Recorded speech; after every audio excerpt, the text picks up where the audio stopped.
Students, आज हम लोग बिजनेस स्टडी में प्रिंसिपल ऑफ साइंटिफिक मैनेजमेंट से रिलेटेड एक केस स्टडी करेंगे। यहाँ पे देखेंगे ऋतिक, हम आपको कभी बोले थे कि इसको समझिएगा तब आपको पता चलता है कि identify and explain the various principle of scientific management that Ritik plans to apply in the business. यहाँ पे क्लियरली बोल दिया कौन सा प्रिंसिपल्स यहाँ पे ऋतिक प्लान कर रहा है उसको अप्लाई करने के लिए। तो साइंटिफिक मैनेजमेंट बोल दिया, चार ही होता है। Scientific science not rule of thumb, harmony not discord, cooperation not individualism, development of each and every person to his her greatest efficiency and prosperity. ये चार प्रिंसिपल्स, ठीक है, आपका साइंटिफिक प्रिंसिपल्स होता है। ठीक है, बस उसी को ध्यान में रखिए, आराम से बन जाएगा। फिर से हम रिपीट कर रहे हैं। पहला आपका science not rule of thumb, दूसरा harmony not discord, third cooperation not individualism, और जो फोर्थ है आपका development of each and every person to his her greatest efficiency and prosperity. ठीक है, चलिए अब केस स्टडी हम लोग पढ़ते हैं, समझेंगे। और जो बी है आपका, यहाँ पे देखेंगे ये बी क्या चाहिए आपका, list.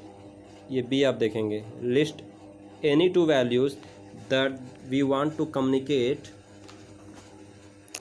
List any two values that he want to communicate to the society offering eco friendly packaging material. ठीक है, इको फ्रेंडली जो पैकेजिंग मटेरियल प्रोवाइड करके दो, क्या ये मैसेज देना चाहते हैं समाज को, सोसाइटी को, ये भी आपको लिखने के लिए कहा गया। तो वो तो बहुत इजी है।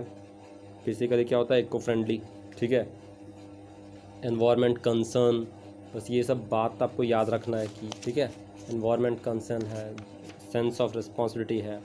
अब स्टार्ट करते हैं कि आपको याद रखना है कौन कौन सा प्रिंसिपल यहाँ पे है।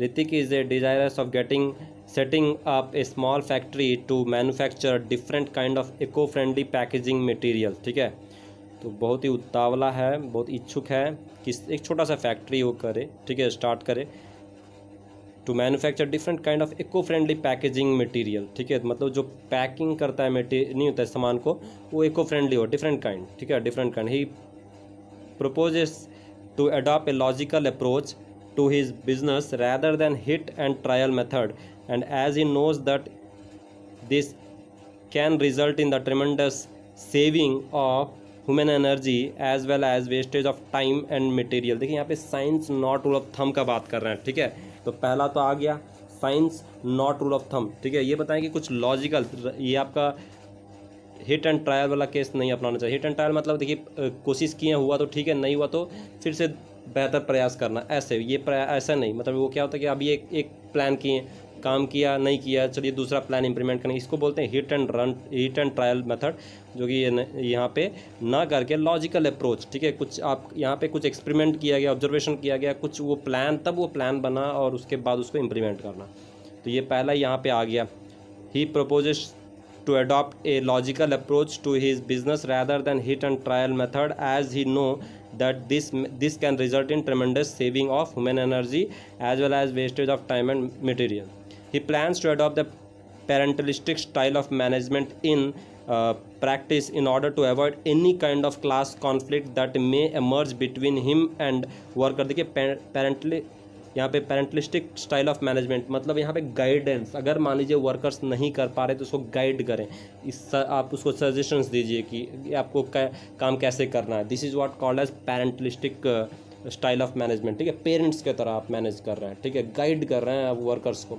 तो यहाँ पे आपको क्या चाहिए, कौन सा रहा है, हार्मोनी नॉट डिस्कॉर्ड। ठीक है, ओके, आप सहयोग कर रहे हैं, ठीक है, आप सामंजस्य बैठा रहे हैं, तालमेल बैठा रहे हैं, झगड़ा नहीं कर रहे। तो यहाँ पे आपका दूसरा जो है आपका हार्मोनी नॉट डिस्कॉर्ड। तो आप देख सकते हैं यहाँ पे, देखिए पहला यहाँ पे science not rule of thumb लिखा हुआ है, ठीक है, और दूसरा आपका हार्मोनी नॉट डिस्कॉर्ड। ठीक है, उसको एक्सप्लेन किया गया है।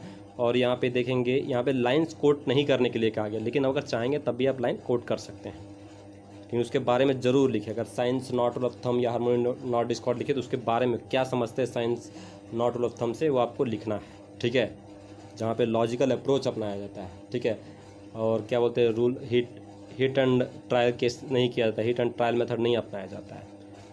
और थर्ड यहाँ पर आप देखेंगे कहाँ तक हमने कंप्लीट किया था, यहाँ पे moreover he plans to seek opinion of the workers before taking any important decision and also offer incentives to them for providing a valuable suggestions for the business. ठीक है, तो यहाँ पे वो बात कर रहे हैं कोऑपरेशन नॉट इंडिविजुअलिज्म का, कोऑपरेशन नॉट इंडिविजुअलिज्म। तो ये पहला वाला हो गया।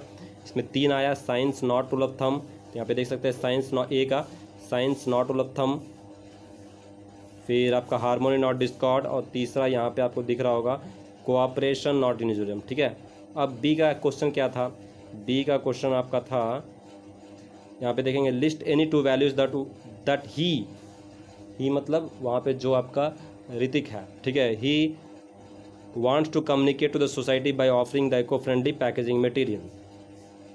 ठीक है, तो यहाँ पे जो 2 वैल्यूज़ है आपका देखिए, कंसर्न फॉर एनवायरनमेंट, ठीक है, ये एनवायरनमेंट के प्रति यहाँ पे चिंतित, ठीक है, concern for environment and sense of responsibility, ठीक है, जिम्मेदारी का एहसास होना। तो यहाँ पे दोनों आपका कंसर्न फॉर एनवायरनमेंट और सेंस ऑफ रिस्पॉन्सिबिलिटी, ये 2 आपका वैल्यूज़ जो यहाँ पे ऋतिक समाज को देना चाहता है, सोसाइटी को मैसेज देना चाहता है। ठीक है, थैंक यू स्टूडेंट्स, इसको एक बार लिखेंगे, ठीक है, इसी को एज ए होमवर्क, और आप समझेंगे, पढ़ेंगे और 1-2 बार वीडियो को देखेंगे, और नहीं समझ में आए तो please ask. Thank you students.